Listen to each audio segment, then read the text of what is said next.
Hello hello नमस्कार। यात्रा जारी छ। हामी आइपुग्यौँ ताकुम बजार। ताकुम बजारको बाटो हेर्नुहोस्।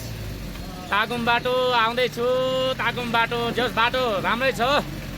तल चिप्लेटी अब वहाँ त सबै बाटो राम्रै छ। अब ताकुम बजार आयो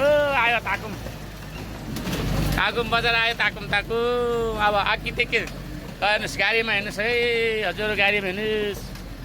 अघि दरबाङमा अलि हेर्ने लायकको थियो, त्यसपछि अलिकति हेर्ने लायक धारापानी, त्यसपछि ताकुमहरू 2-3 जना छौँ हामी। अब ताकुममा अब आउँदै ताकुम प्रवेश गरेछु। तपाईँहरू कतै अब नलमाउनुहोस्, पोखरा काठमाडौँबाट आउँदै हुनुहुन्छ राम्रोसँग आउनु, बाटो राम्रै छ। हामी ताकुममा हिलो भने यस्तो चाहिँ ताकुममा हो। ताकुमको बाटो यस्तो छ, ताकुम बाटो यस्तो छ। ताकुम बाटो हजुर काठमाडौँ पोखराबाट आउँदै हुन्छ भने राम्रोसँग आउनु, बाटो ठिकै छ। अब यस्तै हो नेपालको बाटो। अब के गर्नु, अब हजुरलाई सेयर कमेन्ट गर्नु है। राम्रो छ बाटो।